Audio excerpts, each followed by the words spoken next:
Hello friend, आज की video में बात करने वाले अपने एचएपी सेकंड के यूनिट फोर्थ के इंपॉर्टेंट क्वेश्चन उसके सोल्यूशन के बारे में।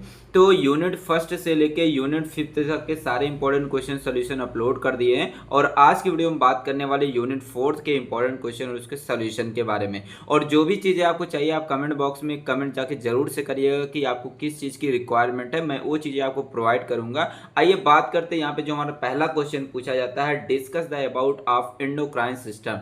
एंडोक्राइन सिस्टम होती क्या है और यहाँ पे बताना classify hormones and explain the mechanism of action of hormone. जो हमारा हार्मोन होता है इसका क्या क्लासिफिकेशन होता है और हार्मोन्स का क्या मैकेनिज्म ऑफ एक्शन होता है, इसके बारे में डिटेल में लिखना है और ये हमारा 10 नंबर में एग्जाम में पूछे जाते हैं। तो आइए पहले समझ लेते हैं कि एंडोक्राइन सिस्टम बोलते किसको। तो हमारी जो एंडोक्राइन सिस्टम होती है यह हमारी एंडोक्राइन ग्लैंड का एक नेटवर्क होता है और ये हमारे बॉडी के अंदर हार्मोन्स को रिलीज करता है। और ये हार्मोन्स क्या करते हैं, हमारे बॉडी में होने वाले इंपॉर्टेंट फंक्शन जैसे ग्रोथ हो गया, मेटाबॉलिज्म हो गया, रिप्रोडक्शन हो गया और मूड हो गया, इन सारी चीज़ों को कंट्रोल रेगुलेट करने का काम करते हैं। तो यहाँ पे डायग्राम से देख सकते हैं सब हमारी एंडोक्राइन ग्लैंड है। तो जैसे मान लीजिए पिनियल ग्लैंड हो गया, hypothalamus, pituitary, thyroid, thymus gland, मतलब कि ये सारी जो ग्लैंड है ये सारी ग्लैंड जब आपस में मिलती हैं तब जाकर के हमारा पूरा एक एंडोक्राइन सिस्टम बनता है। अब यहाँ पे देख सकते हैं कि एंडोक्राइन सिस्टम में जैसे मान लीजिए हमारी पिट्यूटरी ग्लैंड आ जाती है। पिट्यूटरी ग्लैंड क्या करती है, अपने अंदर से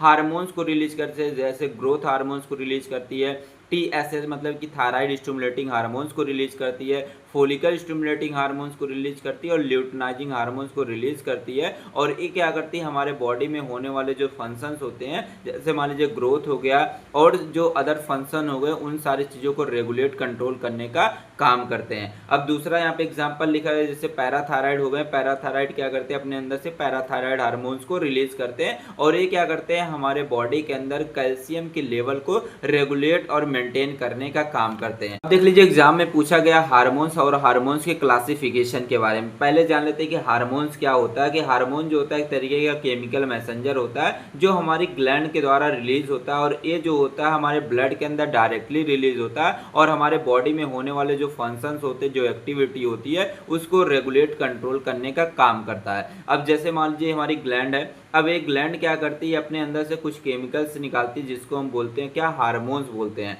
अब उस हार्मोन्स को डायरेक्टली ब्लड के अंदर निकालती है। अब क्या करता है कि जो हार्मोन्स होता है ब्लड के थ्रू ट्रैवल करके जाता है, सर्कुलेट होकर जाता है, अपने टारगेट साइट पे जाता है और टारगेट साइट पे जाने के बाद वहाँ पे जो रिसेप्टर रहते हैं उससे बाइंड होने के बाद हमारे बॉडी में होने वाले जो फंक्शंस होते हैं उसको रेगुलेट कंट्रोल करने का काम करते हैं। समझ गए सारी चीज़ें। अब देख लीजिए बात करते हैं इसकी क्लासिफिकेशन के बारे में। तो हमारा जो हार्मोन्स होता है ये हमारे दो पार्ट में डिवाइड किया जाता है, दो पार्ट में क्लासीफाई किया जाता है। सबसे पहले आ जाता है base on the chemical nature. Chemical nature के बेसिस पे यहाँ पे क्लासिफिकेशन किया गया। दूसरा जो होता है सॉल्युबिलिटी के बेसिस पे क्लासिफिकेशन किया गया है। अब देख लीजिए यहाँ इसमें जो होते हैं हमारे 4 हार्मोन्स आ जाते हैं। एक होता है पेप्टाइड हार्मोन, दूसरा स्टेरॉयड हार्मोन, तीसरा एमीन हार्मोन, चौथा आ जाता है इकोसाइनाइड हार्मोन्स आ जाते हैं। और जो हमारे सॉल्युबिलिटी के बेसिस पे इसमें 2 हार्मोन्स आते हैं, एक वाटर सॉल्युबल हार्मोन्स आते हैं, एक हमारे आते हैं लिपिड सॉल्युबल हार्मोन्स आते हैं। तो आइए सबसे पहले बात करते हैं हम classification on the basis of nature. इसमें जो हमारा सबसे पहले आ जाता है पेप्टाइड हार्मोन्स आ जाता है।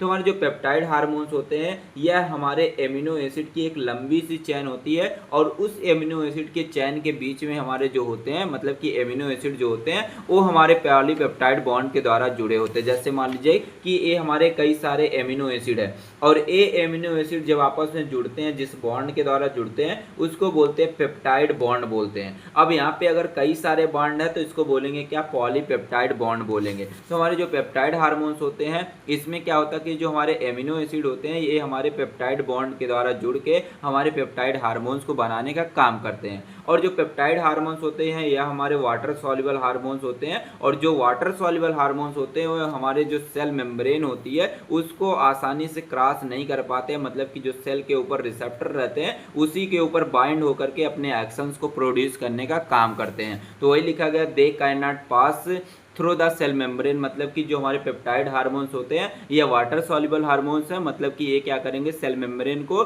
क्रॉस नहीं कर पाएंगे, जिसके वजह से क्या होते हैं कि सेल के सरफेस के ऊपर जो रिसेप्टर प्रेजेंट होते हैं उसी से बाइंड हो जाते हैं। बाइंड होने के बाद हमारे बॉडी में होने वाले जो फंक्शंस होते हैं उसको रेगुलेट कंट्रोल करने का काम करते हैं। जैसे एग्जांपल में आ जाता है इंसुलिन हार्मोन्स हो गया, ग्रोथ हार्मोन्स हो गया, ऑक्सीटोसिन हार्मोन्स हो गया। तो ये सभी जो हार्मोन्स होते हैं हमारे पेप्टाइड हार्मोन्स में आ जाते हैं। अब देख लीजिए दूसरा आ जाता है हमारा स्टेरॉयड हार्मोन्स आ जाता है। जो स्टेरॉयड हार्मोन्स होते हैं यह हमारे जो होते हैं कोलेस्ट्रॉल से डेराइव्ड किए जाते हैं, कोलेस्ट्रॉल से प्राप्त किए जाते हैं। और जो कोलेस्ट्रॉल से डेराइव्ड किया जाता है मतलब कि वो क्या होता है, लिपिड सॉल्युबल होता है, लिपिड नेचर का होता है। मतलब कि वो हमारा लिपिड के अंदर सॉल्युबल हो जाएगा, लिपिड के अंदर घुल जाएगा। और जो लिपिड के अंदर सॉल्युबल होता है वो इजीली सेल मेम्ब्रेन को क्रॉस कर लेता है और सेल मेम्ब्रेन के अंदर जो हमारे न्यूक्लियस होते हैं, न्यूक्लियस के ऊपर जो रिसेप्टर रहते हैं उससे बाइंड हो जाते हैं। मतलब कि इंट्रासेलुलर रिसेप्टर से बाइंड हो जाएंगे। बाइंड होने के बाद अपने फंक्शन को परफॉर्म करते हैं। तो आइए समझते हैं यहाँ पे कैसे होता है। जैसे मान लीजिए यहाँ पे क्या है, एक हमारा स्टेरॉयड हार्मोन्स है।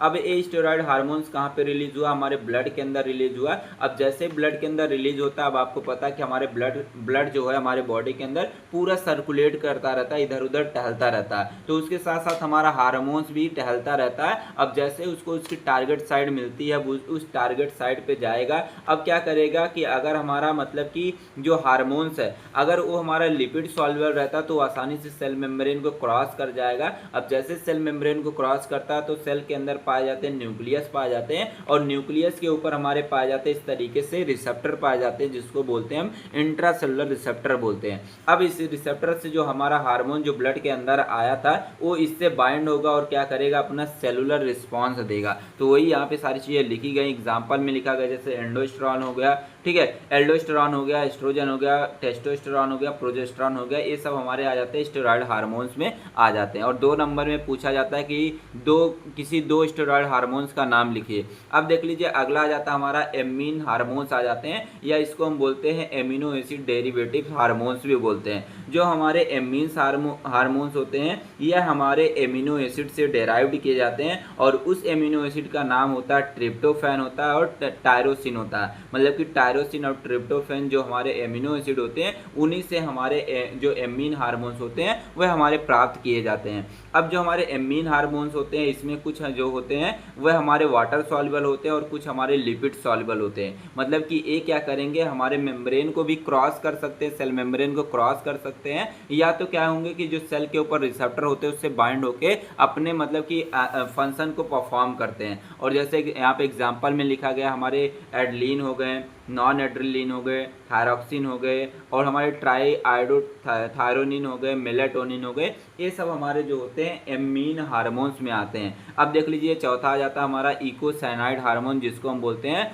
फैटी एसिड डेरिवेटिव्स हार्मोन्स बोलते हैं। मतलब कि ये हमारा जो होता है आर्केनॉइड जो हमारा एसिड होता है, जो एक तरीके का हमारा फैटी एसिड होता है, इसी से हमारा डेराइव्ड किया जाता है। और ये हमारे क्या होते हैं, लिपिड सॉल्युबल होते हैं। और मैंने बोला जो लिपिड सॉल्युबल होते हैं वो हमारे आसानी से सेल मेम्ब्रेन को क्रॉस कर जाते हैं, और न्यूक्लियस के ऊपर जो हमारे इंट्रासेलुलर रिसेप्टर रहते हैं उससे बाइंड होने के बाद अपने सेलुलर रिस्पॉन्स को देने का काम करते हैं। जैसे एग्जाम्पल में आ जाता है हमारा प्रोस्टाग्लैंडिन आ जाता है, ल्यूकोट्राइन से आ जाता है, और थ्रोम्बोक्सिन आ जाता है। तो ये सब हमारे आ जाते हैं इकोसाइनाइड हार्मोन्स में आ जाता है। अब देख लीजिए बात करेंगे classification on the basis of solubility. मतलब कि सॉल्बिलिटी के बेसिस पे यहाँ पे हार्मोन्स को क्लासीफाई किया गया है। इसमें हमारे सबसे पहले आ जाता है वाटर सॉल्युबल हार्मोन्स आ जाता है। वाटर सॉल्युबल हार्मोन्स का मतलब होते हैं कि एक ऐसे हार्मोन जो वाटर के अंदर डिजोल्व हो जाते हैं, वाटर के अंदर घुल जाते हैं, उसको बोलते हैं वाटर सॉल्युबल हार्मोन्स बोलते हैं। जो वाटर सॉल्युबल हार्मोन्स होते हैं ये हमारे एमिनो एसिड से डेराइव्ड किए जाते हैं। एमिनो एसिड में जैसे आ जाते हैं हमारे एमीन्स आ जाते हैं, पेप्टाइड्स आ जाते हैं, प्रोटीन्स आ जाते हैं।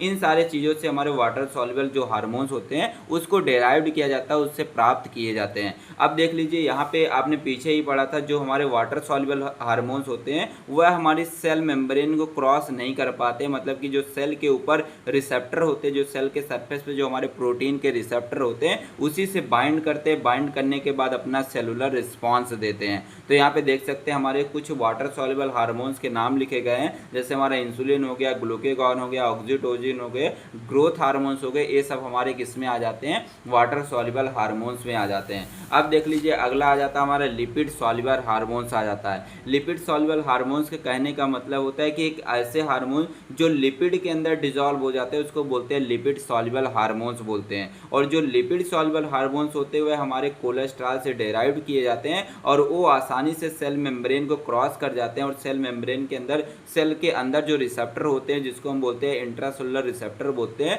उससे जाकर के बाइंड करते हैं। बाइंड करने के बाद अपना सेलुलर रिस्पॉन्स देते हैं। अब इसमें कुछ एग्जांपल आ जाते हैं, जैसे एस्ट्रोजन आ जाता है, टेस्टोस्टेरोन आ जाता है, एल्डोस्टेरोन आ जाता है, T4 आ जाते हैं, T3 आ जाते हैं, ये सारी चीज़ें आ जाती हैं। अब देख लीजिए उसमें एक क्वेश्चन और पूछा गया था कि मैकेनिज्म ऑफ हार्मोन्स के बारे में, मतलब कि जो हमारे हार्मोन्स होते हैं कैसे काम करते हैं। अब देख लीजिए यहाँ पे लिखा गया कि जैसे मान लीजिए कि कोई भी ग्लैंड है, अब जो हमारी इंडोक्राइन ग्लैंड होती है ये क्या करती है, अपना जो हार्मोन्स होता है वह डायरेक्टली ब्लड के अंदर रिलीज करती हैं। अब जैसे ब्लड के अंदर रिलीज करती है, अब ये ब्लड क्या करता है, पूरे बॉडी के अंदर उस हार्मोन्स को सर्कुलेट करवाता है। लेकिन जहाँ पे हार्मोन्स की टारगेट साइड मिलती है उस टारगेट साइड पे जाता है हमारा हार्मोन और वहाँ के रिसेप्टर से बाइंड करता है। बाइंड करने के बाद अपना क्या करता है, रिस्पॉन्स देता है, सेलुलर रिस्पॉन्स देता है। तो वही सारी चीज़ें यहाँ पे लिखी गई कि जो हार्मोन्स होते हैं या हमारे ब्लड के अंदर घूमते रहते हैं, ट्रैवल करते रहते हैं, जहाँ पे इसकी टारगेट साइड मिलती है वहाँ के टारगेट साइड पे के रिसेप्टर से बाइंड करते हैं। बाइंड करने के बाद क्या करते हैं, अपना बायोलॉजिकल एक्शन देते हैं। अब देख लीजिए यहाँ पे जो बायोलॉजिकल एक्शन देते हैं दो तरीके से देंगे। यहाँ पे जो हमारे लिखे गए हैं, पहला वाटर सॉल्युबल हार्मोन्स मैकेनिज्म, मतलब कि जो हमारे वाटर सॉल्युबल हार्मोन्स होते हैं वो अपना काम कैसे करते हैं, और दूसरा हमारे लिपिड सॉल्युबल जो हार्मोन्स होते हैं वो अपना मैकेनिज्म कैसे करते हैं, इसके बारे में समझने वाले हैं। तो आइए सबसे पहले समझ लेते हैं वाटर सॉल्युबल हार्मोन्स की मैकेनिज्म के बारे में। तो हमारे जो वाटर सॉल्युबल हार्मोन्स होते हैं ये देखिए काम कैसे करते हैं, इसको डायग्राम की हेल्प से यहाँ से समझाते हैं। जैसे मान लीजिए यहाँ पे हमारी ग्लैंड है, अब इस ग्लैंड ने अपना हार्मोन डायरेक्टली ब्लड के अंदर रिलीज किया। अब इस ब्लड के अंदर हमारा जो हार्मोन्स होता है वो पूरा ट्रैवल करता रहता है, हमारे बॉडी में टहलता रहता है, लेकिन जैसे उसकी टारगेट सेल मिलती है, टारगेट साइड मिलती है, उसके रिसेप्टर से जाके बाइंड करता है। यहाँ पे वाटर सॉल्युबल हार्मोन्स के बारे में बात कर रहे हैं, मतलब कि सेल के सरफेस पे जो रिसेप्टर प्रेजेंट रहेगा उसी से जाके बाइंड करेगा। और जैसे ही बाइंड करता है वो क्या करता है कि जो हमारे सेल के अंदर होता है एक एंजाइम प्रेजेंट होती है जिसको हम बोलते हैं एडेनाइल साइक्लेज बोलते हैं, या इसको शॉर्ट फॉर्म में हम AC बोलते हैं। अब इस एंजाइम को एक्टिवेट कर देता है। जैसे हमारी एंजाइम एक्टिवेट होती है तुरंत हमारे ATP से साइक्लिक AMP बनना स्टार्ट हो जाता है। अब जैसे ही हमारी साइक्लिक AMP बनता है, अब ये साइक्लिक AMP क्या करता है, जो हमारी प्रोटीन काइनेज एंजाइम होती है उसको एक्टिवेट कर देगी। अब जैसे प्रोटीन काइनेज एंजाइम को एक्टिवेट कर देगी तुरंत क्या होता है कि हमारा जो प्रोटीन होता है, प्रोटीन से हमारे फास्फेट ग्रुप जुड़ जाते हैं, मतलब कि इसका फास्फोराइलेशन हो जाता है। और फास्फोराइलेशन तब होता है जब हमारा ATP जो होता है ADP में कन्वर्ट हो जाता है। अब जैसे ही हमारा प्रोटीन का फास्फोराइलेशन होता है तुरंत क्या होता है कि यहाँ पे सेलुलर रिस्पॉन्स देता है हमारा हार्मोन। तो वही सारी चीज़ें जो मैंने यहाँ पे बताई है वही सारी चीज़ें यहाँ पे लिखी भी गई हैं। तो यहाँ पे क्या क्या लिखा गया कि जो हमारे वाटर सॉल्युबल हार्मोन्स होते हैं ये हमारे जो टारगेट साइड पे पहुँचते हैं और वहाँ के जो सरफेस पे, सेल का जो सरफेस होता है उसके सरफेस पे जो रिसेप्टर रहते हैं उस पर बाइंड करते हैं। बाइंड करने के बाद जो सेकेंडरी मैसेंजर होते हैं, मतलब कि जो साइक्लिक AMP होता है, इसको एक्टिवेट कर देते हैं। जैसे एक्टिवेट होता है तुरंत हमारा प्रोटीन काइनेज जो एंजाइम होती है ये एक्टिवेट हो जाती है यहाँ पे। और जैसे एक्टिवेट होता है ये क्या करता है कि हमारे जो प्रोटीन होते हैं प्रोटीन का फास्फोराइलेशन करवा देता है, मतलब कि हमारे प्रोटीन्स जो है फास्फेट ग्रुप आके ऐड हो जाता है और हमारी जो सेल है वो क्या करती है, अपना सेलुलर रिस्पॉन्स देती है। तो ये सारी चीज़ें आप देख करके यहाँ से लिख लीजिएगा, डायग्राम तो जरूर से याद कर लीजिएगा। अब देख लीजिए दूसरा यहाँ पे हमारा आ जाता है लिपिड सॉल्युबल हार्मोन्स की मैकेनिज्म के बारे में। तो हमारे जो लिपिड सॉल्युबल हार्मोन्स होते हैं ये क्या होते हैं कि अपने टारगेट साइड पे जाते हैं, लेकिन क्या करते हैं कि जो सेल मेम्ब्रेन होती है उसको क्रॉस कर जाते हैं। और क्रॉस करने के बाद जो सेल के अंदर हमारे रिसेप्टर प्रेजेंट रहते हैं उससे जाके बाइंड करते हैं और अपना सेलुलर रिस्पॉन्स देते हैं। तो जो भी चीज़ें लिखी गई यहाँ पे इसको मैं इस डायग्राम की हेल्प से समझा देता हूँ। जैसे मान लीजिए हमारी ग्लैंड है, अब ये ग्लैंड जो होती है इसको मैंने बोल दिया कि इंडोक्राइन ग्लैंड है। अब इस इंडोक्राइन ग्लैंड ने अपना हार्मोन्स क्या किया, डायरेक्टली ब्लड के अंदर रिलीज किया। अब ये ब्लड क्या करेगा, उस हार्मोन्स को उसकी टारगेट सेल के ऊपर ले जाएगा। अब टारगेट सेल के ऊपर जैसे ले जाता है, मतलब कि यहाँ पे क्या हमारा लिपिड सॉल्युबल हार्मोन्स है, वो क्या करेंगे, आसानी से सेल मेम्ब्रेन को क्रॉस करके सेल के अंदर घुस जाएंगे। और जो जैसे सेल के अंदर घुसते हैं तो हमारा जो न्यूक्लियस यहाँ पे मिलता है, और न्यूक्लियस के ऊपर हमारा इस तरीके से एक रिसेप्टर प्रेजेंट होता है जिसको बोलते हैं हम इंट्रासेलुलर रिसेप्टर बोलते हैं। अब जैसे इंट्रासेलुलर रिसेप्टर के पास जाता है हार्मोन्स, उससे बाइंड हो जाता है। अब जैसे बाइंड होता है तुरंत क्या होता है कि हमारा जो डीएनए होता है, डीएनए से तुरंत आकर के इस तरीके से बाइंड हो जाएगा। जैसे डीएनए से बाइंड होगा, वो हार्मोन्स बाइंड होगा, तुरंत क्या होगा, डीएनए से बनता है एमआरएनए बनता है। और इस एमआरएनए मतलब कि ये एमआरएनए जाता है कहाँ पे, हमारे जाता है राइबोसोम के पास। जैसे ही जाएगा राइबोसोम के पास जाता है, तुरंत हमारी नई प्रोटीन बनेगी। और ये नई प्रोटीन क्या करती है, सेलुलर रिस्पॉन्स देने का काम करती है, सेलुलर एक्शन देने का काम करती है। तो जैसे जैसे मैंने सारी चीज़ें बताई है, वैसे वैसे सारी चीज़ें यहाँ पे लिखी है। तो सबसे पहला पॉइंट लिखा गया कि लिपिड सॉल्युबल हार्मोन्स जो होते हैं अपने टारगेट सेल के पास पहुंचते हैं। जैसे टारगेट सेल के पास पहुंचते हैं तो सेल मेम्ब्रेन को क्रॉस कर जाते हैं और ये इंट्रासेलुलर रिसेप्टर पे जाकर के बाइंड करते हैं। और जैसे इंट्रासेलुलर रिसेप्टर से बाइंड करेंगे, मतलब कि हार्मोन रिसेप्टर कॉम्प्लेक्स बनाएंगे। तो यहाँ पे देख सकते हैं ये हमारा क्या हो गया, हार्मोन्स हो गया, ये रिसेप्टर हो गया। जब दोनों मिलेंगे तो इसको बोलते हैं क्या, हार्मोन रिसेप्टर कॉम्प्लेक्स बोलते हैं। अब ये जो मतलब कि ये हार्मोन रिसेप्टर कॉम्प्लेक्स होते हैं, बाइंड करते हैं हमारे डीएनए से। तो डीएनए से बाइंड कर गया, अब जैसे ही बाइंड करता है तुरंत एमआरएनए बनता है, मतलब कि नया एमआरएनए बनता है। अब ये नया एमआरएनए जाता है कहाँ पे, हमारे जाता है राइबोसोम के पास। अब राइबोसोम क्या करती है, नई नई प्रोटीन बनाती है, जिससे हमारे बॉडी के अंदर क्या होता है, अलग अलग एक्टिविटीज होती है, अलग अलग रिस्पॉन्स देखने को मिलते हैं। तो आई होप आपको सारी चीजें समझ में आ गई हूँ। अब देख लीजिए, बात करेंगे सेकंड क्वेश्चन के बारे में। सेकंड क्वेश्चन में पूछा गया है, enumerate the hormone secreted by the pituitary gland with the function, मतलब कि पिट्यूटरी ग्लैंड से कौन से हार्मोन निकलते हैं और इसके फंक्शन के बारे में आपको डिटेल में बतानी है। और ये एग्जाम में कई बार पूछे गए हैं। तो सबसे पहले आप लिखेंगे पिट्यूटरी ग्लैंड होती क्या है। तो आइए समझते हैं पिट्यूटरी ग्लैंड होती क्या है। जो पिट्यूटरी ग्लैंड होती है इसको हम हाइपोफाइसिस भी बोलते हैं। हाइपोफाइसिस इसलिए बोलते हैं क्योंकि यह हमारे ब्रेन के नीचे पाया जाता है, इसलिए इसको हम हाइपोफाइसिस बोलते हैं। क्योंकि हाइपो वर्ड का मतलब होता है बिलो, या बोलते हैं नीचे बोलते हैं। और इसको मास्टर ग्लैंड भी बोलते हैं। मास्टर ग्लैंड इसलिए बोलते हैं क्योंकि ये क्या करता है, अदर एंडोक्राइन ग्लैंड को रेगुलेट करता है, कंट्रोल करता है, इसलिए इसको बोला जाता है मास्टर ग्लैंड बोला जाता है। और जो हमारी पिट्यूटरी ग्लैंड होता है, इसका जो शेप होता है वह हमारे बीन शेप का होता है, या मटर के दाने जैसा इसका शेप होता है। और इसका जो वेट होता है वह हमारा 0.5 ग्राम होता है। अगर इसको mg में लिखेंगे तो हो जाएगा हमारा 500 mg का हमारा क्या होता है, पिट्यूटरी ग्लैंड होती है।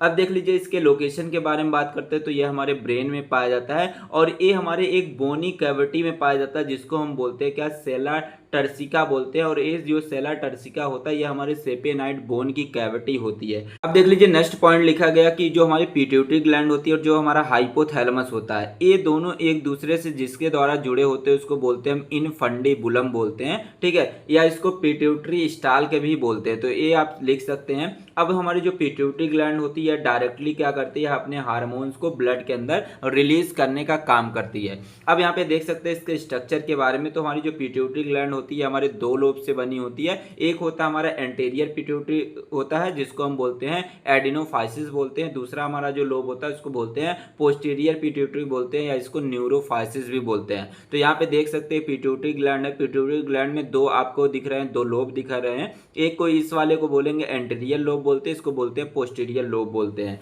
अब देख लीजिए, बात करेंगे एंटीरियर लोब के बारे में। तो एंटीरियर लोब को मैंने बोला इसको क्या बोलते हैं, एडिनोफाइसिस बोलते हैं। और ये जो होता है हमारे पिट्यूटरी ग्लैंड का सबसे लार्जेस्ट पार्ट होता है, मतलब कि ये जो होता है पूरे पिट्यूटरी ग्लैंड का 75% सिर्फ हमारा यही होता है। अब देख लीजिए, बात करेंगे यहाँ पे जो हमारी एंटीरियर पिट्यूटरी होती है इसको रेगुलेट कंट्रोल करने का काम हमारा हाइपोथैलेमस करता है। और कैसे करता है कि हमारा हाइपोथैलेमस क्या करता है, अपने अंदर से दो तरीके के हार्मोन्स निकालता है। उसको बोलते हैं हम क्या, रिलीजिंग हार्मोन्स बोलते हैं, और बोलते हैं इनहिबिटरी हार्मोन्स बोलते हैं। रिलीजिंग हार्मोन्स का मतलब होता है अगर किसी भी चीज को क्या करना है, पिट्यूटरी ग्लैंड से रिलीज करवाना है, एंटीरियर पिट्यूटरी से रिलीज करवाना है, तो ये हमारा रिलीजिंग हार्मोन जो हमारा हाइपोथैलेमस से निकलता है, ये क्या करेगा, पिट्यूटरी ग्लैंड से उस हार्मोन्स को रिलीज करवाने में हेल्प करेगा। और इनहिबिटरी हार्मोन्स का मतलब होता है कि अगर हमारी पिट्यूटरी ग्लैंड किसी भी हार्मोन्स को बहुत ज़्यादा रिलीज कर देती है, उस कंडीशन में हमारे बॉडी के अंदर अलग अलग डिजीज डिसऑर्डर होने लगते हैं। तो हमारे जो इनहिबिटरी हार्मोन्स होता है ये क्या करता है कि जब हमारे हाइपोथैलेमस से निकलता है, निकलने के बाद क्या करता है, पिट्यूटरी से बोलता है कि भैया जो तुम हार्मोन्स इतना ज़्यादा निकाल रहे हो उसको निकालना क्या करो, बंद करो। तो ये रोकने का काम करता है और ये निकलवाने का काम करता है, जो हमारे हाइपोथैलेमस से दोनों निकलते हैं। अब देख लीजिए, बात करेंगे आगे, हमारा लिखा गया कि जो हमारे एंटीरियर पिट्यूटरी होती है यह हमारे दो पार्ट से मिलकर बने होते हैं। इसमें जो सबसे पहला पार्ट आता है जिसको बोलते हैं पार्स डिस्टेलिस बोलते हैं, दूसरा वाला पार्ट आता है जिसको हम बोलते हैं पार्स इंटरमीडिया बोलते हैं। तो यहाँ पे देख सकते हैं हमारा क्या ये पिट्यूटरी ग्लैंड है और ये हमारा हाइपोथैलेमस, इस तरीके से मैंने बना दिया। तो यहाँ पे देख सकते हैं जो हमारे एंटीरियर पिट्यूटरी होती है इसके अंदर दो पार्ट होते हैं। एक पार्ट को मतलब जो ये बड़ा वाला दिख रहा है इसको बोलते हैं पार्स डिस्टेलिस बोलते हैं, और ये दूसरा वाला पार्ट है इसको बोलते हैं पार्ट इंटरमीडिया बोलते हैं। और ये जो होते हैं मतलब कि ये दोनों जो पार्ट होते हैं क्या करते हैं, कई सारे हार्मोन्स को रिलीज करते हैं। इसमें जैसे हमारे हो गए ग्रोथ हार्मोन्स हो गए, थायराइड स्टिमुलेटिंग हार्मोन्स हो गए, प्रोलैक्टिन हार्मोन्स हो गए, एडनोकार्टिकोट्रॉपिक हार्मोन्स हो गए, और गोनाडोट्रोपिन में जैसे फोलिकल स्टिमुलेटिंग हार्मोन्स हो गए और ल्यूटिनाइजिंग हार्मोन्स हो गए। तो ये सारे हार्मोन्स को निकालने का काम हमारा यही एंटीरियर पिट्यूटरी ही करती है। अब देखिए, इसको याद करने के लिए मैंने यहाँ पे ट्रिक लिख दी है, तो इसको देख लीजिएगा यहाँ पे और लिख भी लीजिएगा। अब देख लीजिए, दूसरा पार्ट आ जाता है हमारा पोस्टीरियर पिट्यूटरी आ जाती है। पोस्टीरियर पिट्यूटरी को हम न्यूरोफाइसिस भी बोलते हैं, और ये जो पोस्टीरियर पिट्यूटरी होती है यह हमारे पिट्यूटरी ग्लैंड का 25% होता है, मतलब कि छोटा सा पार्ट होता है, ठीक है।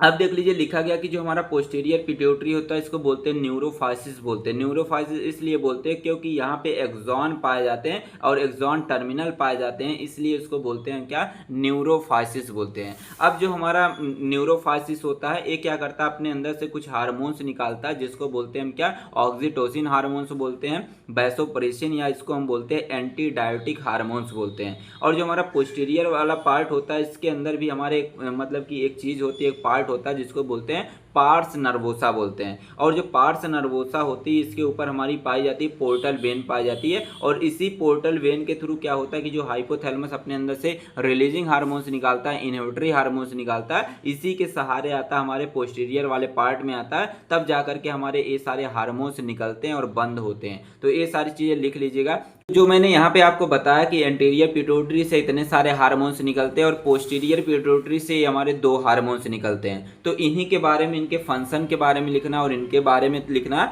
लेकिन आपको थोड़ा सा मैं बताऊंगा, यहाँ पे 2-3 हार्मोन्स के बारे में बता दूंगा जिससे कि आपका कोई भी कन्फ्यूजन क्रिएट ना हो और आप एग्जाम में अच्छे तरीके से लिख के आ जाए। देखिए, आप ज़्यादा इसमें अगर करेंगे तो आप भूल जाएंगे, कन्फ्यूजन हो जाएगा। तो मैं कहूँगा कम से कम 2-3 हार्मोन्स आप पढ़ लीजिए, उसी को लिख दीजिएगा, आराम से पेज भर जाएंगे और आपको नंबर भी मिल जाएंगे। तो यहाँ पे देख सकते हैं हमारा हो गया ग्रोथ हार्मोन्स हो गया। जो ग्रोथ हार्मोन्स होता है एक तरीके का हमारा सोमैटोट्रॉपिक हार्मोन्स इसको बोलते हैं, और एक तरीके का हमारा पेप्टाइड हार्मोन्स होता है। अब पेप्टाइड हार्मोन्स क्या होता है मैंने अभी आपको पीछे बताया था, और ये पेप्टाइड हार्मोन्स हमारा एंटीरियर पिट्यूटरी ग्लैंड के द्वारा निकलने का काम इसका होता है। अब देख लीजिए कि हमारा जो ग्रोथ हार्मोन्स होता है ये हमारा रिलीज कैसे होता है, इसके बारे में समझ लेते हैं। तो यहाँ पे आपको पता है कि हमारा हाइपोथैलेमस होता है, ये हाइपोथैलेमस क्या करता अपने अंदर से निकालता क्या, GHRH निकालता, मतलब कि ग्रोथ हार्मोन्स रिलीजिंग हार्मोन्स निकालता है। अब जैसे ये निकलेगा ये क्या करेगी, जो हमारी पिट्यूटरी ग्लैंड इस तरीके से रहती है उसको पिट्यूटरी ग्लैंड को एक्टिवेट कर देता है। अब जैसे पिट्यूटरी ग्लैंड एक्टिवेट होती है ये अपने अंदर से निकालती क्या, GH निकालती है, मतलब कि ग्रोथ हार्मोन निकालती है, और जिसके वजह से हमारे बॉडी का ग्रोथ होता है। तो ये सारी चीजें देख सकते हैं। तो यहाँ पे मैंने लिख दिया है स्टिमुलेटेड बाई, मतलब कि जो ग्रोथ हार्मोन्स निकलते हैं, ठीक है, ये किसके द्वारा स्टिमुलेट किए जाते हैं, हमारे हाइपोथैलेमस के द्वारा किए जाते हैं। मतलब कि पहले हमारा क्या करेगा, हाइपोथैलेमस GHRH निकालेगा, रिलीजिंग हार्मोन्स निकालेगा। ये रिलीजिंग हार्मोन्स क्या करेगा, पिट्यूटरी को एक्टिवेट करेगा, इंटीरियर पिट्यूटरी को एक्टिवेट करेगा, और यहाँ से ग्रोथ हार्मोन्स रिलीज होगा। अब ये जो ग्रोथ हार्मोन्स होते हैं ये जाते हैं अपने टारगेट साइड पे।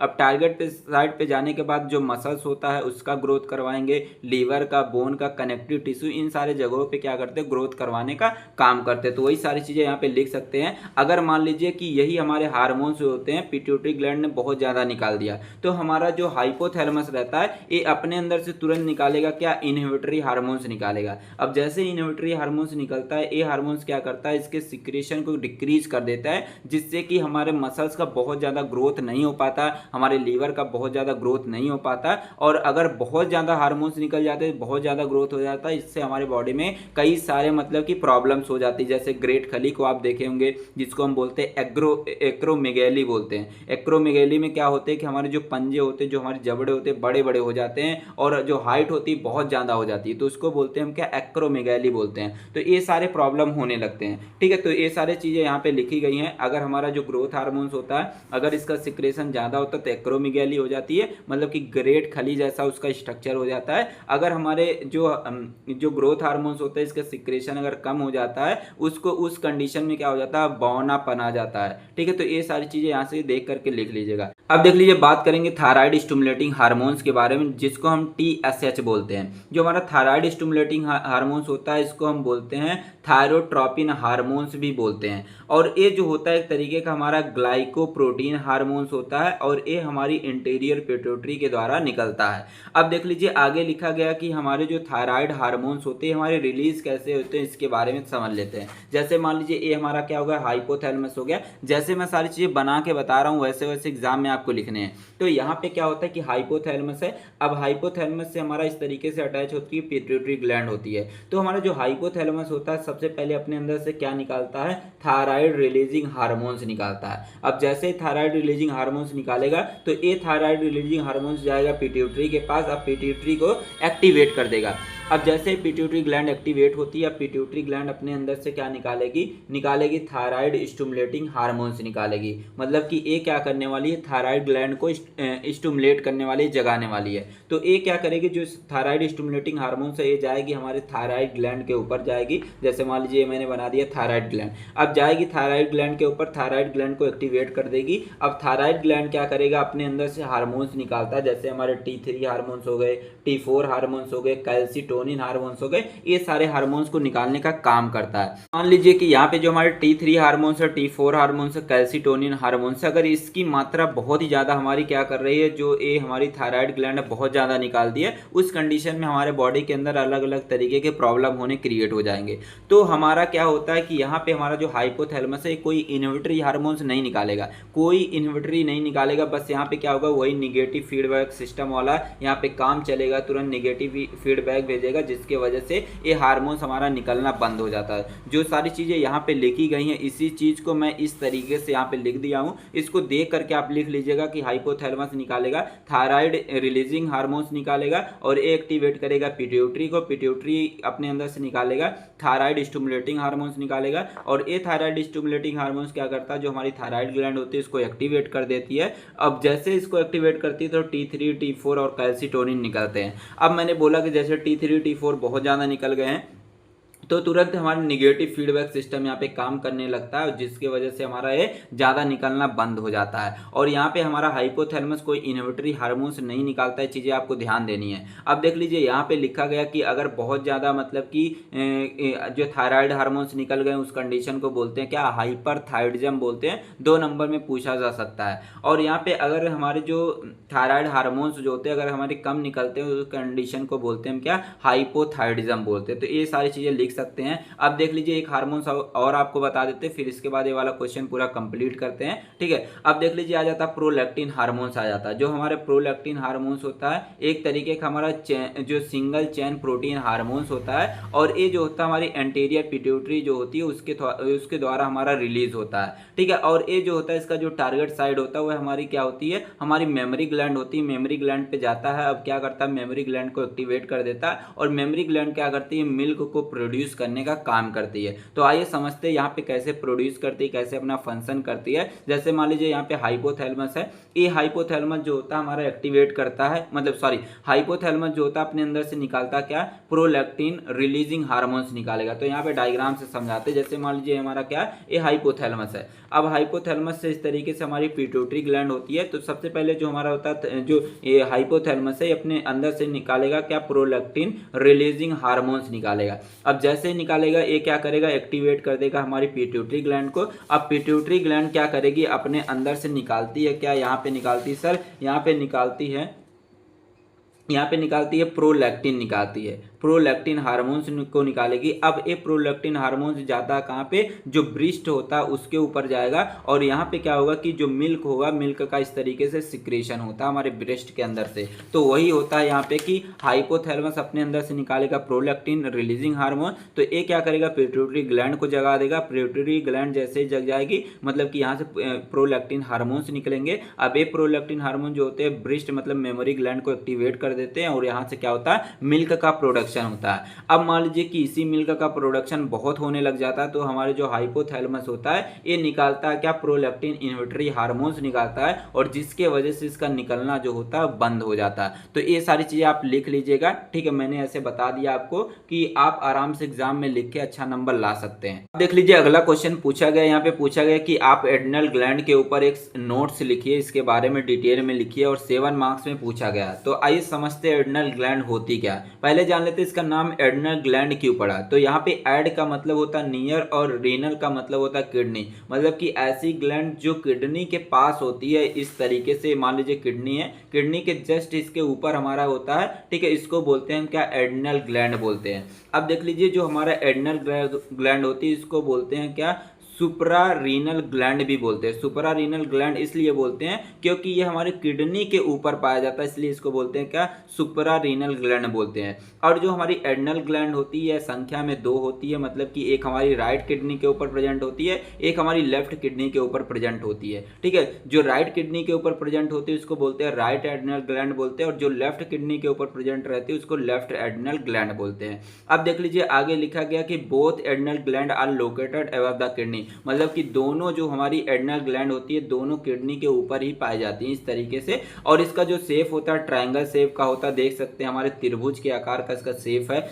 और इसकी जो लंबाई होती है, ठीक है, और इसकी जो लंबाई होती है 4 सेंटीमीटर होती है, इसकी जो चौड़ाई होती है 3 सेंटीमीटर होती है, और इसका जो वेट होता है वह हमारा 4 ग्राम होता है। अगला पॉइंट लिखा गया जो हमारी एड्रिनल ग्लैंड होती है, एड्रिनल ग्लैंड के ऊपर इस तरीके से एक लेयर पाई जाती है, एक हमारे फाइब्रस लेयर पाई जाती है, जिसको हम बोलते हैं क्या, एड्रिनल कैप्सूल बोलते हैं। और ये एड्रिनल कैप्सूल क्या करता है, हमारी जो एड्रिनल ग्लैंड होती है इसको पूरी तरीके से कवर करके रखती है, मतलब कि उसको सुरक्षा देने का काम करती है। अब देख लीजिए आगे लिखा गया कि जो हमारे एड्रिनल ग्लैंड होती है इसमें 2 मेन पार्ट होते हैं। इसमें एक पार्ट को बोलते हैं, मतलब आउटर वाले पार्ट को बोलते हैं हम एड्रिनल कॉर्टेक्स बोलते हैं, और अंदर वाले पार्ट को बोलते हैं हम क्या, एड्रिनल मेडुला बोलते हैं। और जो एड्रिनल मेडुला होता है यह हमारे पूरे एड्रिनल ग्लैंड का 10 से 20% होता है, और जो हमारा एड्रिनल कॉर्टेक्स होता है, जो हमारा आउटर लेयर होता है, ये हमारे पूरे एड्रिनल ग्लैंड का जो 80 से 90% हमारा यही होता है। तो ये सारी चीजें आप यहाँ से देख करके लिख लीजिएगा कि यहाँ पे बात करेंगे। सबसे पहला जो हमारा पार्ट आता है जिसको बोलते हैं हम एड्रिनल कॉर्टेक्स बोलते हैं। जो हमारा एड्रिनल कॉर्टेक्स होता है यह हमारा जो एड्रिनल ग्लैंड होता है उसका सबसे आउटर वाला पोर्शन होता है, सबसे बाहर वाला पार्ट होता है। और जो एड्रिनल कॉर्टेक्स होता है ये अपने अंदर से स्टेरॉइड हार्मोन्स निकालता है, और ये स्टेरॉइड हार्मोन्स क्या करते हैं, metabolism, blood pressure, immune system और जो सेक्स कैरेक्टरिस्टिक होते हैं इन सारी चीजों को रेगुलेट कंट्रोल करने का काम हमारे यही स्टेरॉइड हार्मोन्स ही करते हैं। अब देख लीजिए जो हमारी एड्रिनल कॉर्टेक्स होता है ये आगे चल के हमारे 3 जोन्स में सब डिवाइड हो जाता है। तो इसमें जो हमारा सबसे पहला पार्ट आ जाता है जिसको बोलते हैं हम जोना ग्लोमेरुलोसा बोलते हैं, दूसरा आ जाता है जोना फैल्सिकुलेटा आ जाता है, तीसरा वाला पार्ट को हम बोलते हैं जोना रेटिकुलरिस बोलते हैं। तो सबसे पहले वाले पार्ट के बारे में बात करते हैं जिसको हम बोलते हैं जोना ग्लोमेरुलोसा बोलते हैं। तो जो जोना ग्लोमेरुलोसा होता है यह हमारे एड्रिनल कॉर्टेक्स का सबसे ऊपर वाला लेयर होता है, मतलब कि जो हमारे कैप्सूल्स होते हैं एड्रिनल ग्लैंड के उसी के जस्ट हमारा नीचे पाया जाता है जोना ग्लोमेरुलोसा पाया जाता है। और ये जो जोना ग्लोमेरुलोसा होता है यह हमारे क्या होता है कि सबसे आउटर जोन होता है, और ये क्या करता है मेलानोकार्टिकॉइड जो हार्मोन्स होते हैं मतलब कि एल्डोस्टेरॉन होते हैं उसको सिक्रेट करने का काम हमारे यही करते हैं। और ये क्या करता है कि जो एल्डोस्टेरॉन होता है ये क्या करता है सोडियम और जो पोटेशियम होता है उसके लेवल को मेंटेन करने का काम करता है। अब देख लीजिए दूसरा लेयर आ जाता है जिसको बोलते हैं जोना फैल्सिकुलेटा बोलते हैं, और ये जोना फैल्सिकुलेटा जो होता है यह हमारी मिडिल वाली लेयर होती है, मतलब कि जो जोना ग्लोमेरुलोसा होता है उसी के जस्ट बाद हमारी दूसरी वाली लेयर होती होती है जिसको बोलते हैं जोना फैल्सिकुलेटा बोलते हैं। और ये जोना फैल्सिकुलेटा क्या करता है, जो हमारे ग्लूकोकार्टिकॉइड होते हैं मतलब कि कार्टिसोल को रिलीज करने का काम करते हैं। और एक कार्टिसोल क्या करता है कि जो ब्लड शुगर लेवल है उसको इंक्रीज करने का काम हमारा ये करता है। अब देख लीजिए आगे दिया गया कि मतलब कि जो ये हार्मोन्स होते हैं क्या करते हैं, इन्फ्लामेशन को भी रिड्यूस करते हैं और स्ट्रेस को भी कम करने का काम करते हैं। अब देख लीजिए जो हमारा सबसे अंदर वाला जोन आ जाता है जिसको बोलते हैं जोना रेटिकुलरिस बोलते हैं। जो जोना रेटिकुलरिस होता है ये हमारे सबसे अंदर वाली लेयर होती है, यहाँ पे देख सकते हैं सबसे अंदर वाली हमारी लेयर होती है। और ये क्या करता है, अपने अंदर से जो एंड्रोजन जो सेक्स हार्मोन्स होते हैं उसको निकालने का काम करते हैं, और जिसके वजह से जो सेकेंडरी सेक्सुअल कैरेक्टरिस्ट है ये हमारे बॉडी के अंदर डेवलप होते हैं। यहाँ पे जो हमारा सेकंड पार्ट आ जाता है जो हमारे एड्रिनल ग्लैंड का, अभी आपने पढ़ा जो हमारी एड्रिनल ग्लैंड होती है इसमें जो आउटर लेयर होती है इसको बोलते हैं एड्रिनल कॉर्टेक्स बोलते हैं। अब जो एड्रिनल कॉर्टेक्स होती है 3 जोन से मिलकर बना होता है, मैंने बता दिया। अब जो हमारी ये अंदर वाली आपको दिख रही है, अंदर वाला पार्ट दिख रहा है, इसको बोलते हैं क्या, एड्रिनल मेड्यूला बोलते हैं। और ये जो एड्रिनल मेड्यूला होता है ये हमारे एड्रिनल ग्लैंड का सबसे अंदर वाला पोर्शन होता है, और इसके अंदर हमारे क्रोमोफिन सेल पाए जाते हैं। मतलब कि हमारा जो एड्रिनल मेड्यूला होता है ये हमारे क्रोमोफिन सेल से मिलके बने होते हैं। और एक क्रोमोफिन सेल क्या करते हैं, अपने अंदर से एफिनेफ्रिन और नॉरएफिनेफ्रिन हार्मोन्स को रिलीज करने का काम करते हैं। और जो एफिनेफ्रिन हार्मोन्स होते हैं इसको हम एड्रेनलिन हार्मोन्स भी बोलते हैं, और नॉरएफिनेफ्रिन को हम नॉन एड्रेनलिन हार्मोन्स भी बोलते हैं। तो आई होप आपको सारी चीज़ समझ में आएंगे, तो ऐसे ही डिटेल नोट्स आप लिख दीजिएगा, ठीक है। अब देख लीजिए अगला क्वेश्चन यहाँ पे पूछा गया, explain about the synthesis, storage and release of thyroid gland. तो थायराइड ग्लैंड की यहाँ पे कौन कौन सी हार्मोन्स बनते हैं, उसका स्टोरेज कैसे कहाँ पे होता है, उनका रिलीज कैसे होता है, सारी चीज़ें आपको बतानी है। ये सबसे पहले जान लेते हैं कि थायराइड ग्लैंड होती क्या है।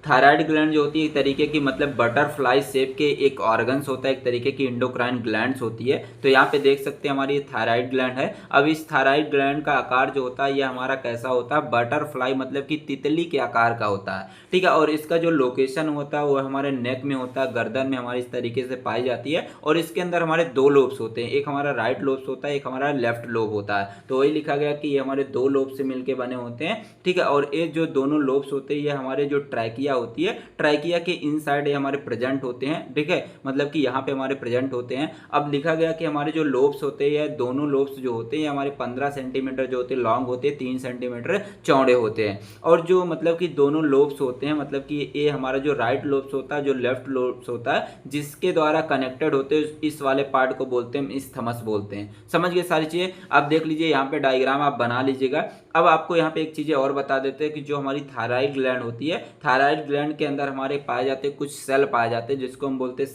सी सेल बोलते हैं, और हम फॉलिकुलर सेल बोलते हैं। और जो सी सेल होता है इसको हम बोलते हैं पैरा फॉलिकुलर सेल बोलते हैं। और ये पैरा फॉलिकुलर सेल क्या करता है, अपने अंदर से कैल्सिटोनिन को रिलीज करने का काम करता है। और जो हमारे फॉलिकुलर सेल होते हैं मतलब कि जो इस तरीके से होते हैं, और सी वाले जो सेल होते हैं हमारे इस तरीके से होते हैं। मतलब कि फॉलिकुलर सेल के ऊपर हमारे पैरा फॉलिकुलर पाए जाते हैं, इसीलिए इसका नाम पड़ा पैरा।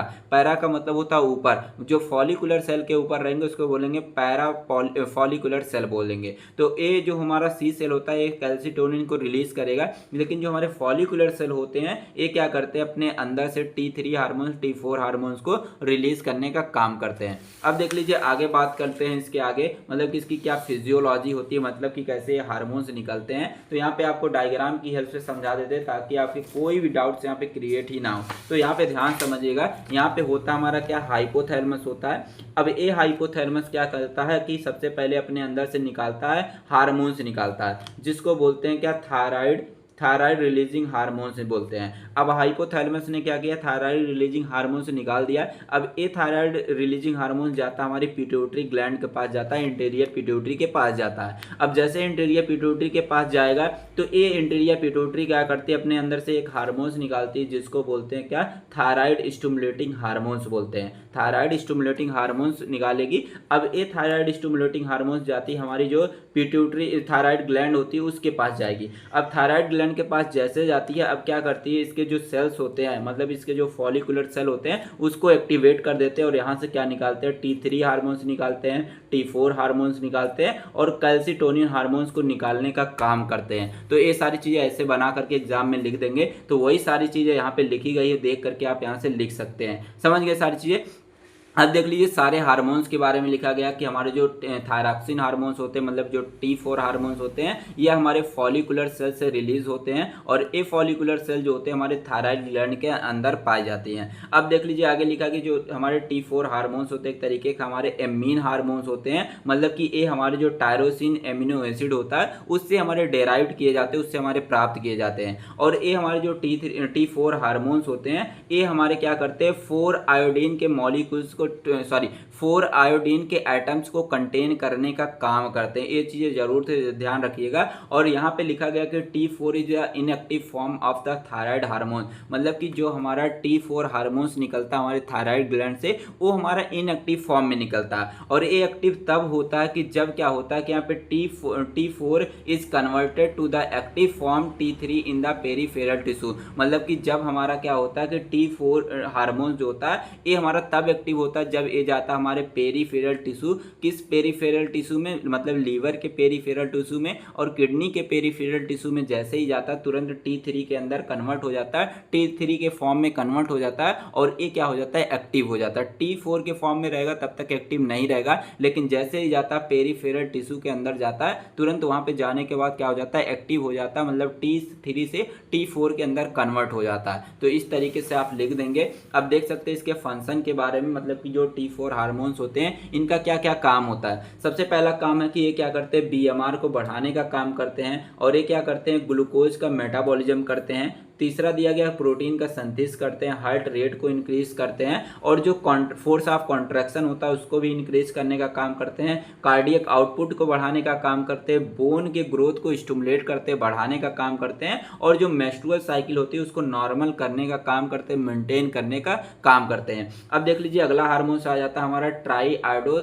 थायरोनिन आ जाता है जिसको हम T3 बोलते हैं। और जो T3 हार्मोन्स होता है ये हमारे फॉलिकुलर सेल्स के द्वारा रिलीज होता है, मैंने यहाँ पे पीछे ही बताया था, ठीक है। तो हमारे फॉलिकुलर सेल होते हैं इसी के द्वारा हमारे T3 T4 दोनों निकलते हैं, ये चीज़ें आप ध्यान रखिएगा। और ये जो होते हैं ट्राई आयोडोटायरोसिन जो होते हैं इसके अंदर 3 आयोडीन के मॉलिक्यूल्स पाए जाते हैं, इसीलिए इसका नाम पड़ा है ट्राई आयोडो पड़ा है, समझिए। और ये जो मतलब कि जो T3 हार्मोन्स रहता है ये हमारे थायराइड के अंदर ही एक्टिव फॉर्म में रहता है, लेकिन T4 जो होता है थायराइड के अंदर जब रिलीज होता है तो हमारे एक्टिव फॉर्म में नहीं रहता है। जब वो जाता है हमारे फॉलिकुलर सेल के पेरीफेरल सेल के अंदर जाता है, पेरीफेरल टिश्यू के अंदर जाता है, तब जाके T3 में कन्वर्ट होता था। लेकिन ये जो हमारा होता है ये क्या होता है कि हमारे थायराइड के अंदर जब रिलीज होता है ये वहीं से ही एक्टिव हो जाता है। अब देख लीजिए इसके फंक्शन के बारे में बात करते हैं तो ये इसका जो फंक्शन होता है T3 की तरह सेम होता है। क्यों होता है? क्योंकि मैंने बोला कि T4 जो हार्मोन्स होते हैं वह हमारे T3 में कन्वर्ट होते हैं, समझ गए। तो हमारे T4 की तरह सेम आप लिख देंगे, सेम जैसे आपने लिखा था उसमें यहाँ पे जो फंक्शन लिखा वही फंक्शन आप यहाँ पे उठा के लिख देंगे। अब देख लीजिए बात करेंगे कैल्सिटोनिन हार्मोन्स के बारे में। तो हमारे जो कैल्सिटोनिन हार्मोन्स होता है इसको हम बोलते हैं थायरोकैल्सिटोनिन भी बोलते हैं, या इसको शॉर्ट फॉर्म में TCT भी बोलते हैं। और ये जो कैल्सिटोनिन हार्मोन्स होता है ये हमारी पेप्टाइड हार्मोन्स होता है, एक तरीके की पेप्टाइड हार्मोन्स होता है। और इसको जो रिलीज करता है उसको बोलते हैं सी सेल बोलते हैं, मतलब कि हमारे जो थायराइड ग्लैंड होती है उसके अंदर सी सेल पाई जाती है, जिसको हम बोलते हैं पैराफॉलिकुलर सेल भी बोलते हैं। वो क्या करती है अपने अंदर से क्या रिलीज करती है, कैल्सिटोनिन को रिलीज करने का काम करती है। अब इसका काम क्या है कि ये क्या करता है कि जो ब्लड है ब्लड के अंदर कैल्शियम लेवल को मेंटेन करता है, रेगुलेट करता है। और ये क्या करता है कि जो ऑस्टियोक्लास्ट की जो प्रोसेस होती है उसको इनहिबिट करने का काम करता है। तो ये सारी चीजें आप यहाँ से देख करके लिख लीजिएगा। लीजिए यहाँ पे हमारा लास्ट क्वेश्चन आ जाता है। यहाँ पे पूछा गया कि पैनक्रियाज के बारे में एक आप डिटेल एक्सप्लेनेशन दीजिए। ये यूनिट आपके दिया है, सेकंड में भी दिया है और यहाँ पे भी दिया है। तो आइए यहीं पे समझ लेते, थोड़ा अच्छे तरीके से समझ लेते। तो जो हमारे पैनक्रियाज होता है इसका जो आकार होता है लीफ, मतलब कि पत्ती जैसा होता है, देख सकते हैं इसका जो आकार होता है पत्ती के जैसा इसका आकार होता है। और ये हमारा जो होता है डिओडेनम से इस तरीके से अटैच होता है। वही सारी चीजें लिखा गया कि इसका जो शेप होता है वह पत्ती के जैसा होता है। और ये हमारे जो डिओडेनम होता है, मतलब कि जो स्मॉल इंटेस्टाइन का जो सबसे पहला पार्ट होता है उसी से हमारा अटैच होता है। अब देख लीजिए इसका मतलब लोकेशन के बारे में बात करते हैं तो ये हमारे एब्डोमिनल कैविटी में पाई जाती है, मतलब कि यहाँ पे हमारा पाया जाता है स्टमक, स्टमक के जस्ट नीचे हमारा पाया जाता है इस तरीके से, ठीक है। तो यहाँ पे मैंने बोला स्टमक पाया जाता है, स्टमक के जस्ट नीचे हमारा पाया जाता है, मतलब कि ये एब्डोमिनल कैविटी के अंदर पाया जाता है। इसका जो वेट होता है वह हमारा 70 से 100 ग्राम का होता है। इसका जो कलर होता है वह हमारा पेल ग्रे, मतलब कि हल्के ग्रे कलर का होता है। और ये क्या करता है, डाइजेशन में हेल्प करता है और इसके साथ साथ क्या करता है, ब्लड के अंदर जो शुगर का लेवल है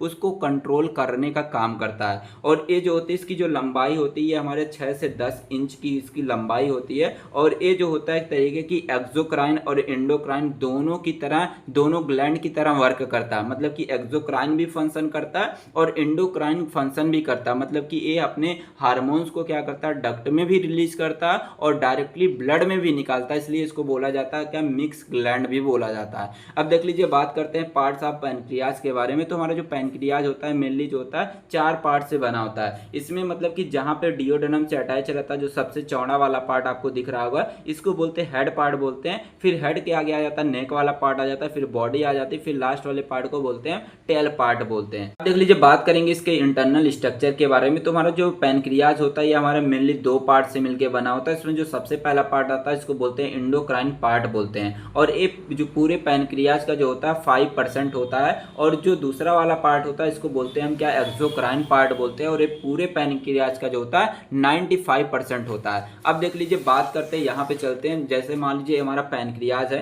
पैनक्रियाज में जो आपको ए वाली एरिया दिख रही, मतलब कि ए इस तरीके से दिख रहा है, ठीक है, इसको बोलते हैं हम क्या, इसको बोलते हैं सर, हम बोलते हैं एक्सोक्राइन पार्ट बोलते हैं। और इसमें इस वाले पार्ट को बोलते हैं क्या, एसिनस बोलते हैं या एसिनट सेल बोलते हैं। अब देख लीजिए, यहाँ पे जो आपको मैंने इस तरीके से ऐसे कर करके बनाया है, इसको बोलते हैं क्या, आइसलेट ऑफ लैंगरहैंस बोलते हैं। और इस वाले पार्ट को बोलते हैं हम क्या, एंडोक्राइन पार्ट बोलते हैं। तो ये हमारा एंडोक्राइन पार्ट हो गया। और ये वाला जो आपको दिख रहा है इस तरह गुब्बारे जैसा दिख रहा है, इसको बोलते हैं क्या, एक्सोक्राइन पार्ट बोलते हैं। ठीक है, अब इस तरीके से मैंने यहाँ पे बता दिया। लेकिन यहाँ पे बात क्या किसके लिए कर रहे हैं, हम पढ़ रहे हैं एंडोक्राइन ग्लैंड के अंदर, तो सिर्फ बात करेंगे हम एंडोक्राइन पार्ट के बारे में। तो यहाँ पे आइसलेट ऑफ लैंगरहैंस को मैंने इस तरीके से यहाँ पे जूम आउट करके बना दिया। तो इस आइसलेट ऑफ लैंगर्स के अंदर हमारे 4 तरीके की सेल पाई जाती है। जो सबसे पहली सेल आती है जिसको हम बोलते हैं क्या, अल्फा सेल बोलते हैं। और ये अल्फा सेल क्या करती है, अपने अंदर से ग्लूकेगॉन को रिलीज करती है। अब जो दूसरी सेल होती है उसको बोलते हैं बीटा सेल। बीटा सेल क्या करती है, अपने अंदर से इंसुलिन रिलीज करने का काम करती है। जो तीसरी सेल होती है उसको बोलते हैं डेल्टा सेल बोलते हैं। और ये डेल्टा सेल क्या करती है, अपने अंदर से सोमैटोस्टैटिन को रिलीज करने का काम करती है। और जो यहाँ पे चौथी सेल आ जाती है जिसको एफ सेल बोलते हैं। और ये एफ सेल क्या करती है, पॉलीपेप्टाइड को रिलीज करने का काम करती है। तो ये डायग्राम आप बना करके जरूर से लिख दीजिएगा। अब देख लीजिए, बात करेंगे सबसे पहले एंडोक्राइन पार्ट के बारे में। तो मैंने बोला कि जो हमारा एंडोक्राइन पार्ट होता है यह पूरे पैनक्रियाज का सिर्फ 5% होता है। और इसके अंदर जो होते हैं 1 से 2 मिलियन छोटे छोटे हमारे मतलब सेल पाए जाते हैं, जिसको बोलते हैं हम आइसलेट ऑफ लैंगरहैंस बोलते हैं। तो यहाँ पे देख सकते हैं छोटे छोटे मैंने ब्लू कलर के सेल बनाए, तो उसको बोलेंगे क्या, आइसलेट ऑफ लैंगरहैंस बोलेंगे। और आइसलेट ऑफ लैंगरहैंस जो होती है 4 तरीके की सेल से बनी होती है। सबसे पहला अल्फा सेल जो ग्लूकेगॉन को रिलीज करती है, दूसरा बीटा सेल जो क्या करती है, इंसुलिन को रिलीज करती है, तीसरा जो होती है डेल्टा सेल जो क्या करती है, सोमैटोस्टैटिन को रिलीज करती है, जो एफ सेल होती है क्या करती है, पॉलीपेप्टाइड को रिलीज करती है। तो आइए सारे हार्मोन्स के बारे में देखते हैं, क्योंकि 7 नंबर में पूछा जाता है। तो आइए सबसे पहला हार्मोन्स आ जाता है ग्लूकेगॉन आ जाता है। जो हमारा ग्लूकेगॉन हार्मोन्स होता है एक तरीके का हमारा पेप्टाइड हार्मोन्स होता है। और इसको अल्फा सेल प्रोड्यूस करने का काम करती है। और ये क्या करता है कि अगर हमारे मतलब कि ब्लड के अंदर शुगर का लेवल बढ़ जाता है, अगर हमारे ब्लड के अंदर शुगर का लेवल घट जाता है तो उसको बढ़ाने का काम हमारा कौन करता है, यही ग्लूकेगॉन बढ़ाने का काम करता है। अब देख लीजिए यहाँ पे लिखा गया सारी चीजें, यहाँ से देख करके आप लिख सकते हैं कैसे कैसे बढ़ाता है। अब देख लीजिए दूसरा आ जाता है इंसुलिन आ जाता है। तो हमारा जो इंसुलिन होता है एक तरीके का हमारा पेप्टाइड हार्मोन्स होता है और इसको बीटा सेल रिलीज करने का काम करती है। और जो इंसुलिन होता है ये क्या करता है, बढ़े हुए शुगर लेवल को क्या करेगा, घटाएगा। लेकिन जो ग्लूकेगॉन होता है क्या करता है, अगर शुगर का मात्रा जो होता है हमारे ब्लड के अंदर घट जाता है तो उसको बढ़ाएगा। तो ये बढ़ाने का काम करता है। और इंसुलिन क्या करेगा, शुगर का लेवल को घटाने का काम करता है। ठीक है, और इसका जो मेन रोल होता है क्या करता है, डायबिटीज मेलाइटस को ठीक करने में मदद करता है। मतलब कि जो शुगर लेवल अगर हमारे ब्लड के अंदर बढ़ जाता है तो उस कंडीशन को बोलते हैं डायबिटीज बोलते हैं। तो डायबिटीज में जो शुगर लेवल होता है उसको कम करने का काम हमारा इंसुलिन ही करता है। अब देख लीजिए यहाँ पे अगला हार्मोन आ जाता है जिसको बोलते हैं सोमैटोस्टैटिन बोलते हैं। तो सोमैटोस्टैटिन जो होता है तरीके का पेप्टाइड हार्मोन होता है और इसको डेल्टा सेल रिलीज करने का